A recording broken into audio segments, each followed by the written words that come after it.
Em nome do Pai, do Filho e do Espírito Santo. Amém. Doutrina católica, tradição e magistério. Meditação. Os hereges têm por pai o diabo e por mãe a soberba.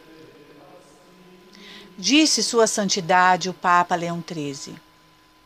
Tolerar que todas as religiões são iguais é o mesmo que ateísmo. O ecumenismo não é a modificação da fé e doutrina católica.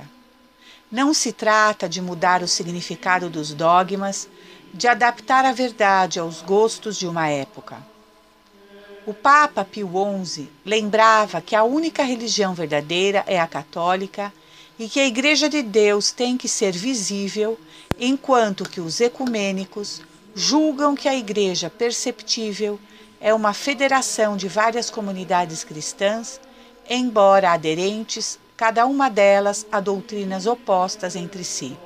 Pio XI, Encíclica Mortalium Animus, número 8.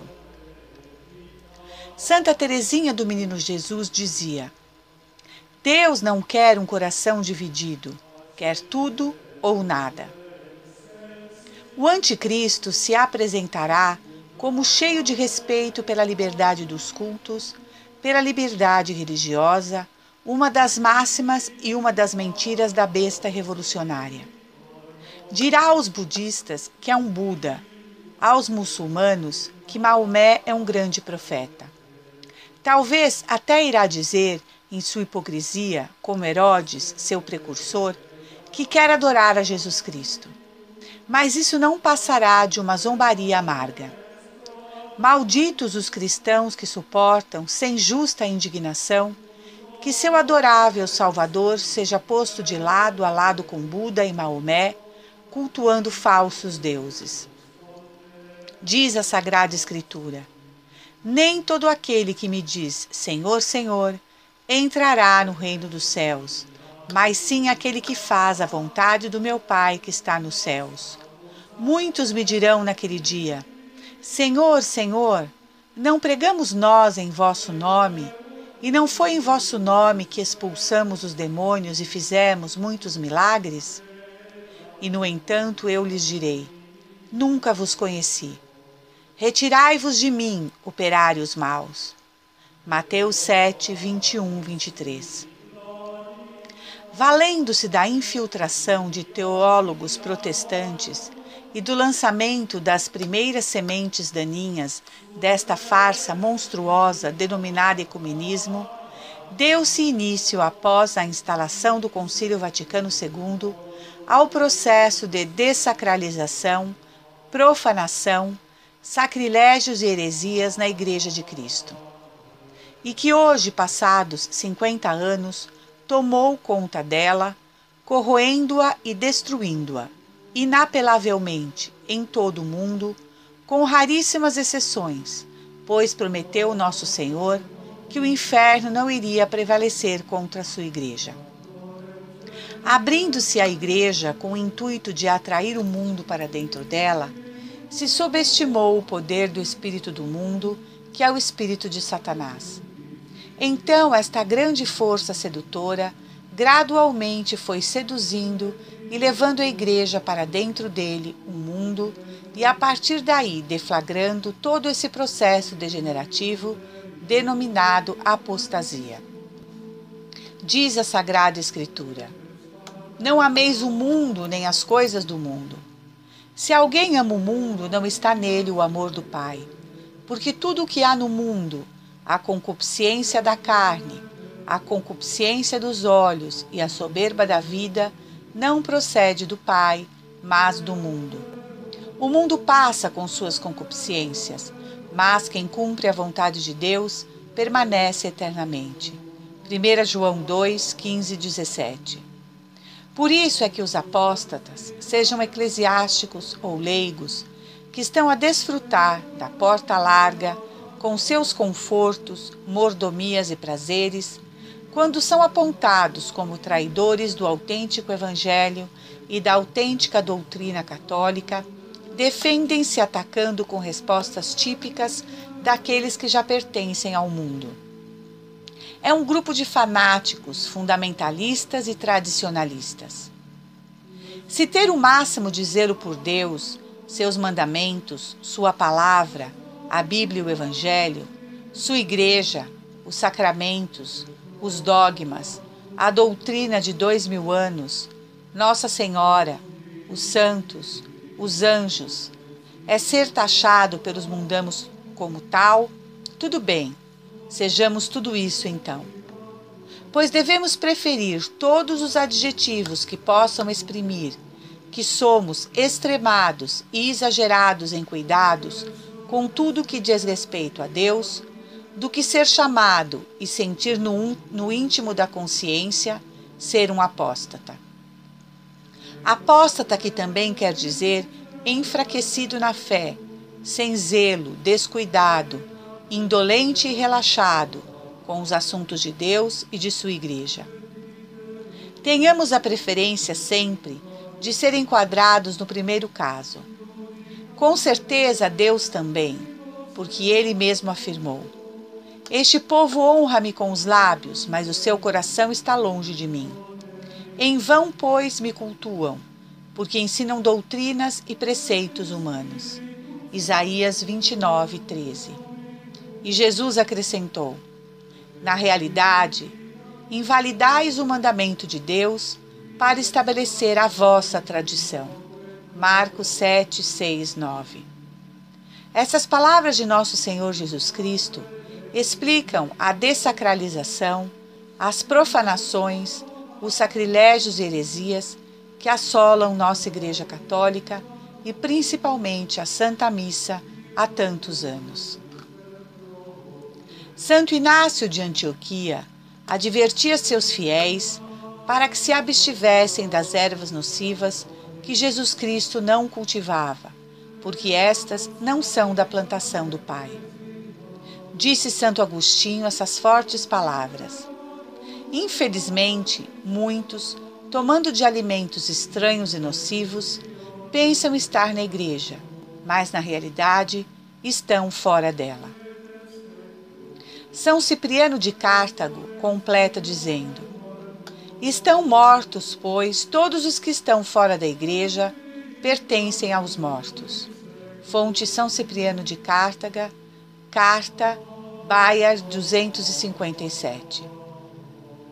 São Basílio Magno diz: cada dia cresce o número dos fiéis submetidos à escravidão da heresia. Heresias que politizam o Evangelho, heresias que protestantizam o Evangelho. Vamos naufragando na fé, embora a fé católica permaneça sempre intacta e pura, sendo o prejuízo apenas daqueles que dela se afastam para sua própria perdição. São Gregório Magno diz: os hereges entendem sempre de forma distorcida tudo o que a Igreja faz com retidão. Fonte São Gregório Magno, Moralha em Job, livro 6, 41. Distorcem o ensino do magistério. Fazem a Igreja dizer o que ela não disse. Diz Santo Irineu de Lyon. Os hereges, por astuta aparência de verdade, seduzem a mente dos inexpertos e escravizam-nos, falsificando as palavras de Cristo. Santo Irineu de Lyon, Adversos Hereses, primeiro livro, prefácio. Estes, os hereges, são inimigos da cruz de Cristo porque armam ciladas com todas as palavras e sílabas para subtrair as ovelhas do rebanho e lançá-las no redil do demônio, pai de todos os hereges. Fazendo estragos no rebanho de Cristo, os hereges simulam piedade e tolerância ilimitada. Amigo de todos e de tudo, são lobos a serviço do maligno, pois, como ensina São João Damasceno, aquele que não crê conforme a tradição da Igreja Católica coloca-se de acordo com o diabo.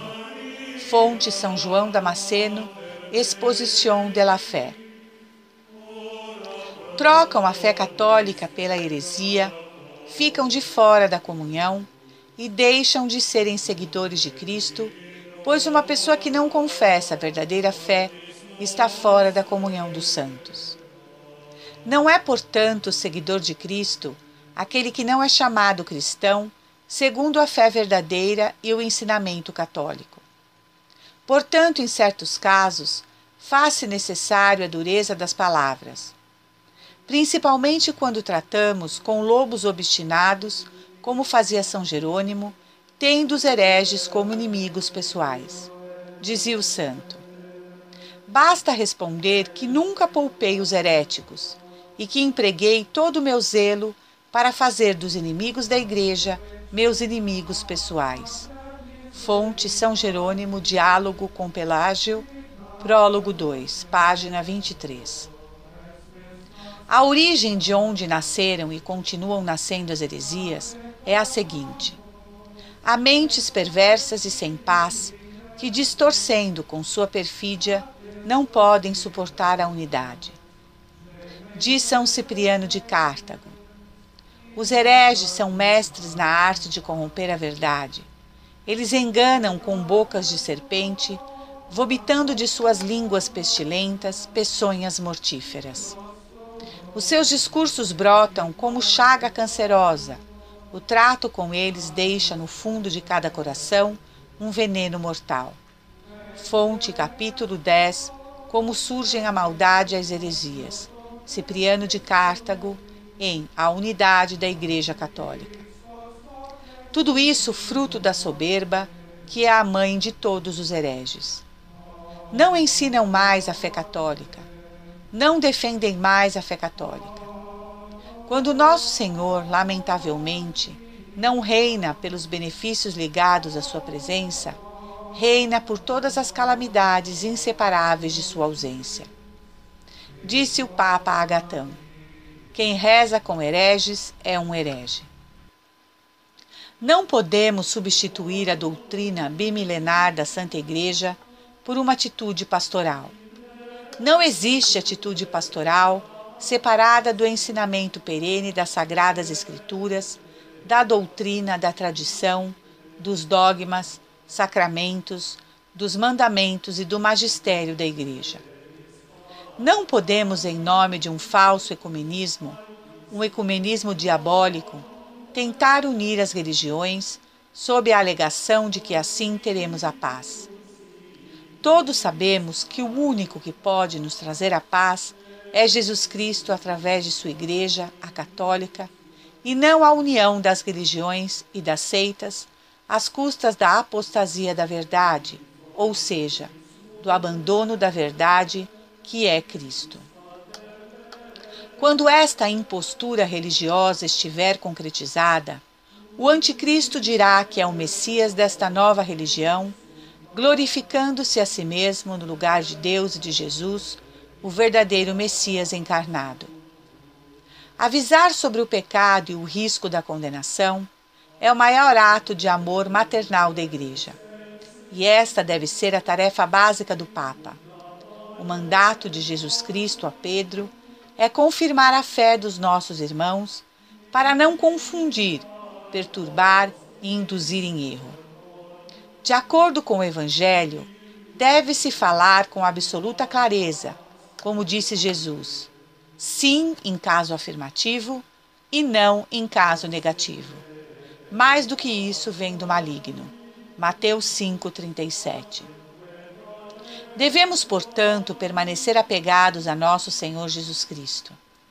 Devemos ficar fiéis a nosso Senhor, Rei, Príncipe e Dominador do mundo inteiro. Nós não podemos mudar nada nesta linha de conduta. Ora, chegará o dia em que teremos que provar ao mundo que a grama é verde. Que conclusão pode tirar de tudo isso o católico sobre este falso ecumenismo ensinado hoje? Que todas as religiões se equivalem? Que ele poderia muito bem obter sua salvação com os budistas, judeus ou com os protestantes?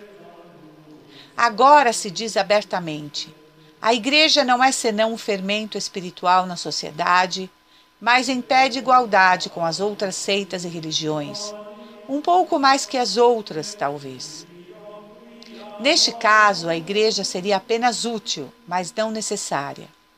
Ela constituiria apenas mais um entre tantos outros meios de alcançar a salvação. É assombroso que hoje em dia alguns pretendam deixar cada um seguir o seu caminho para Deus segundo as crenças em vigor no seu meio cultural. Um escândalo, uma vergonha. Os que deram esta resposta assumiram uma grave responsabilidade diante de Deus. Serão, pois, cobrados. Não se altera a doutrina, não se alteram os ensinamentos. Não dá para cultivar a paz e o amor do mundo, esquecendo do amor à verdade de Cristo. O preço de cultivar esta paz e amor mundano, que agrada aos homens e não a Deus, será cair na armadilha que Satanás preparou para o fim dos tempos, fazendo com que a maioria dos católicos caia na apostasia e no erro de aceitar que todos os caminhos levam à salvação e a Deus. Onde todas as religiões e seitas levam a Deus, e ninguém necessita mais se converter à única e verdadeira Igreja, pois todos se salvam e todos os caminhos levam ao Deus, como dizem os ecumenistas, já a serviço do Anticristo, oculto nas sombras do mundo. Esses falsos ecumenistas a serviço do demônio querem parecer, mas não ser bons de verdade. Nós não amamos a Deus o bastante para termos raiva pela glória dele. Não amamos os homens o bastante para sermos caridosamente sinceros pela salvação de suas almas. Por que estamos tão abaixo dos santos antigos e mesmo dos apóstolos modernos desses últimos tempos, na abundância de nossas conversões? Porque não temos a antiga firmeza. Nossa caridade é insincera, pois não é severa. Nosso zelo pelas almas é débil, pois não temos zelo pela honra de Deus. Dizemos aos homens meia verdade, a metade que calha melhor à nossa própria pusilanimidade e aos preconceitos deles. E depois nos admiramos de tão poucos se converterem, e que desses poucos, tantos apostatem. Disse o padre Frederick William Faber: onde não há ódio à heresia, não há santidade. Um homem que poderia ser um apóstolo torna-se uma úlcera na Igreja por falta de justa indignação. Fonte Padre Frederick William Faber, 1814 a 1863, O Preciosíssimo Sangue ou o Preço de Nossa Salvação, 1860, páginas 314 a 316. Quando nos demitimos do dever de lutar, geralmente o inimigo triunfa. Foi o próprio Deus, nosso Senhor Jesus Cristo, que nos advertiu no Sermão da Montanha. Guardai-vos dos falsos profetas, que vêm a vós vestidos de cordeiros, mas por dentro são lobos vorazes. Mateus 7,15. Essas palavras ecoam através dos séculos para nós católicos de agora, que estamos tanto quanto, ou até mais, necessitados de tal advertência. A fé de uma pessoa pode ser facilmente corrompida. Uma pessoa que nega até mesmo um só artigo de nossa fé não poderia ser um católico, pois a verdade é uma só e precisamos aceitá-la inteira ou então não aceitar nada. E a liberdade religiosa que resultou neste falso ecumenismo pós-conciliar sempre foi e sempre será condenada como uma heresia com excomunhão pela Santa Madre Igreja. Isto meramente repete o ensinamento de Nosso Senhor, conforme escrito por São Tiago, que diz: pois quem guarda os preceitos da lei, mas faltar em um só ponto, tornar-se-á culpado de toda ela. Tiago 2,10. São Tomás de Aquino acrescenta: rejeitar um só artigo ensinado pela Igreja é suficiente para destruir a fé, do mesmo jeito que um único pecado mortal é suficiente para destruir a caridade. O Papa Leão XIII, em sua encíclica Sats Cognitum, ensina com todas essas contundentes e claríssimas palavras, aliás, nada ambíguas. Nada é mais perigoso do que os hereges que, enquanto conservam quase todo o remanescente do ensino da Igreja intacto, corrompem com uma única palavra, como uma gota de veneno, a pureza e a simplicidade da fé que nós recebemos através da tradição, tanto de Deus quanto dos apóstolos, finaliza o Papa. Qual maneira seria melhor para que falsas doutrinas sejam aceitas pelos fiéis do que clamar que a doutrina só parece diferente porque são verdades do tempo antigo que desenvolveram e progrediram ou avançaram? Este é um dos mais insidiosos e traiçoeiros métodos de corrupção da fé de um católico. A palavra desenvolvimento soa benévola e muito teológica aos ouvidos e pode muito bem pegar as pessoas desprevenidas. É um termo muito geral que tem mais do que um significado. Tenhamos cuidado com o palavreado ambíguo. Sim, sim, não, não. Nosso Senhor deu à Igreja as verdades da fé. A Igreja ensina que a revelação terminou com a morte do último apóstolo. Este depósito da fé tem sido preservado e ensinado infalivelmente desde o começo. Quando a Igreja era jovem, os cristãos tinham um bom conhecimento da fé. Conforme a Igreja cresceu, nós desenvolvemos um melhor entendimento do que o sagrado depósito contém. Um católico no ano 94 depois de Cristo é tão católico como um teólogo ortodoxo do século XX, acreditando nas mesmas doutrinas, nada contrário. A verdade é imutável. O que foi condenado uma vez pela Igreja no passado, não pode mais tarde ser aprovado por princípio, nem pode algo que uma vez foi declarado verdadeiro e bom pela Igreja, tornar-se mais tarde falso e pecaminoso. Um verdadeiro desenvolvimento da doutrina aumenta, não muda, sua compreensão de pontos delicados e sua relação com outras verdades. Nunca pode um melhor entendimento significar que o que foi entendido previamente seja defeituoso. Era entendido com menos detalhes, mas não era um erro, nem algo contrário. Então vemos nosso Senhor nos alertando sobre homens que procurariam corromper nossa fé.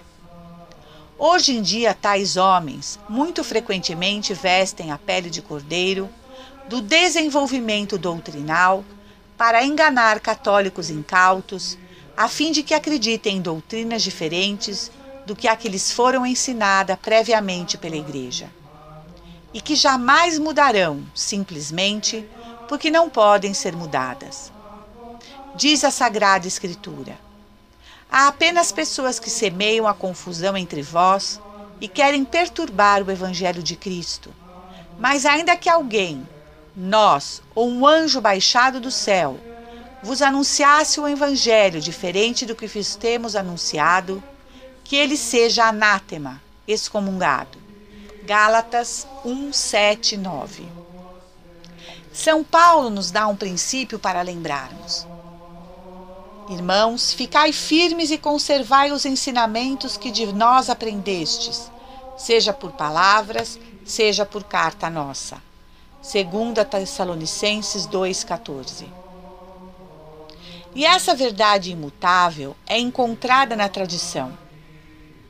Alguns desses católicos vigilantes se autodenominam católicos tradicionais. O termo, entretanto, é redundante. O catolicismo, como desde o início, é essencialmente tradicional. Chamar um católico de tradicional é como chamar um círculo de redondo ou dizer um triângulo de 3 lados. Impossível ser católico sem sermos tradicionais. Mas o termo hoje em dia parece ser necessário para contra-atacar aqueles que quebraram com a tradição, mas ainda assim se chamam falsamente de católicos. Nada nem ninguém está acima da tradição. Nós lemos acima as fortes palavras de São Paulo. Mesmo que nós ou um anjo do céu. Essas palavras incluem a advertência de que mesmo o ofício de um papa pode ser usado para espalhar heresia. Diz de forma contundente, no ano de 1870, o primeiro Concílio Vaticano essas palavras. Se alguém diz, pode acontecer que a respeito de doutrinas apresentadas pela Igreja, algumas vezes conforme o conhecimento avança, elas deveriam receber um outro sentido, diferente daquele que a Igreja entendeu e entende, que seja anátema, excomungado. Finaliza o documento. A Igreja, definindo, quer dizer, proclamando certas verdades, artigos de fé, não faz novas doutrinas, mas simplesmente ensina de maneira mais clara e com maior esforço verdades que sempre foram acreditadas e mantidas por ela. Exemplos como estes existem e não acabam mais, mas deixemo-los para sermos mais breves. São Vicente de Lerim nos ensina: a atitude normal e comum de qualquer heresia é gozar-se nas novidades profanas e sentir repulsa pelos dogmas da tradição, até o ponto de naufragar na fé por causa de discussões de uma falsa ciência. Ao contrário, é próprio dos católicos guardar o depósito transmitido pelos santos padres, condenar as novidades profanas e, como muitas vezes repetiu o apóstolo, descarregar o anátema sobre quem tem a audácia de anunciar algo diferente do que foi recebido. Finaliza o santo. São Maximiliano Maria Kolbe disse sobre o ecumenismo: não há maior inimigo da Imaculada e de seu reinado do que o ecumenismo de hoje, o qual todo cavaleiro da Imaculada deve não só combater, mas também neutralizar por uma ação diametralmente oposta e finalmente destruir. Finaliza o santo.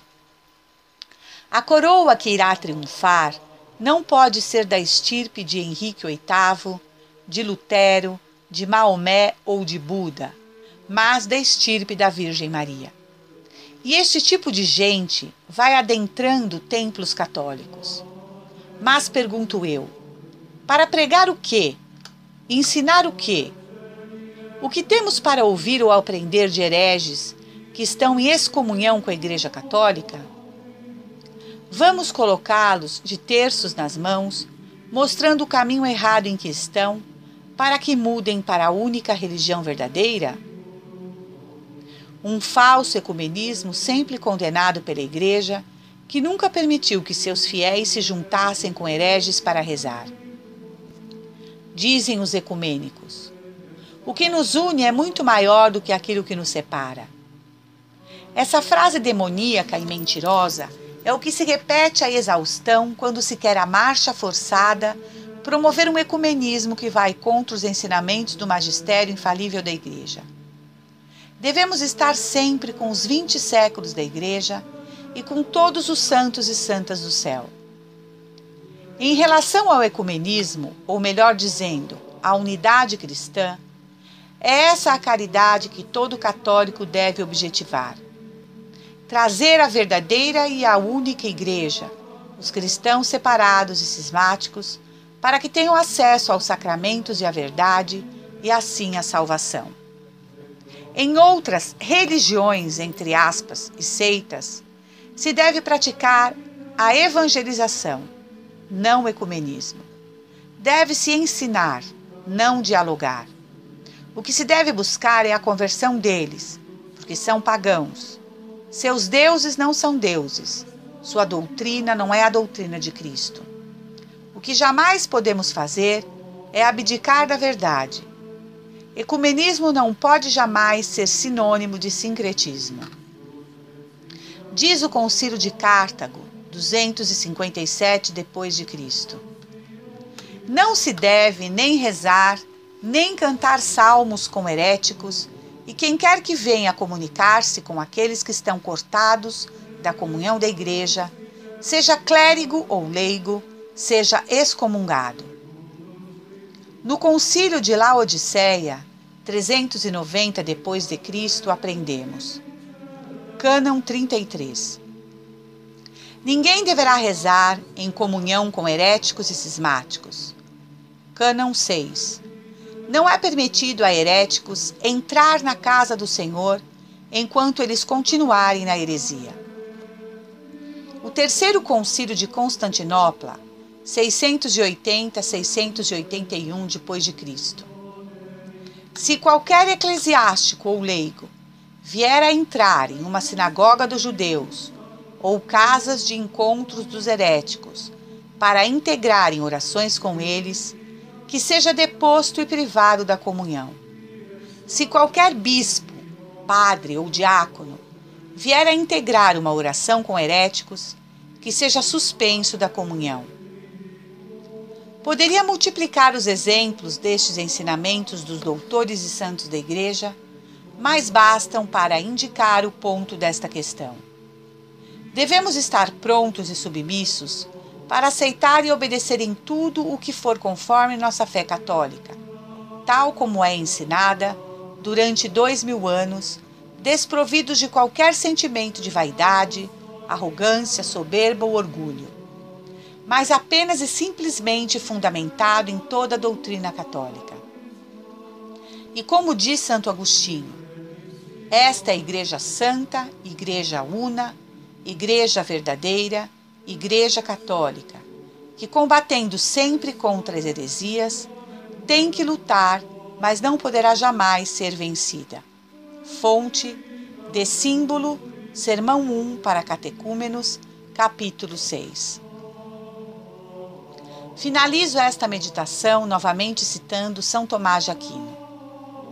Ensino grande santo doutor. Por 3 razões não se deve manter relações com os hereges. Primeiramente, por causa da excomunhão, pois sendo excomungados, não se deve ter relações com eles da mesma maneira que com os outros excomungados. A segunda razão é a heresia. Em primeiro lugar, por causa do perigo e para que as relações com eles não venham a corromper os outros, segundo aquilo da primeira epístola dos Coríntios, 15:33. As más conversações corrompem os bons costumes. E em segundo lugar, para que não pareça se prestar algum assentimento às suas doutrinas perversas. Daí dizer-se na segunda epístola canônica de São João, versículo 10. Se alguém vier a vós e não trouxer esta doutrina, não o recebais em vossa casa, nem o saudeis, pois o que o saúda toma parte em suas más obras. Em terceiro e último lugar, para que nossa familiaridade com eles não dê aos outros ocasião de errar. Fonte São Tomás de Aquino, Suma Teológica. Hoje, o que presenciamos são encontros ecumênicos comuns em qualquer parte do mundo moderno, pós-conciliar, que se rebaixa aos piores níveis em busca de uma paz terrena, em nome de um simples respeito humano. Era o que o Papa Pio XI, em sua extraordinária encíclica Mortalium Animus, chamava de pancristãos. Todos nós sabemos que esses encontros não levam a nada, não visam a conversão de ímpios e hereges. São apenas encontros para falarem de amor, de respeito a todas as religiões, em uma unidade romântica, sentimentalista, utópica e inútil. O verdadeiro ecumenismo visa a conversão, visa a salvação da alma de muitos que estão no erro, como sempre foi ensinado pela Igreja, em uma Igreja que é única e que é a verdadeira. Com uma luta que dura sem trégua há 20 séculos, não cessou a Igreja Católica de defender o depósito sagrado da verdade que Deus lhe encomendou e de amparar os fiéis contra o veneno das doutrinas heréticas. A Igreja desde sempre luta, não dialoga, defende, não entrega o tesouro da fé que Deus lhe confiou e protege os fiéis do veneno dos hereges. Louvado seja nosso Senhor Jesus Cristo, Salve Maria, viva Cristo Rei. Senhor, dai-nos a fortaleza dos mártires. Em nome do Pai, do Filho e do Espírito Santo. Amém.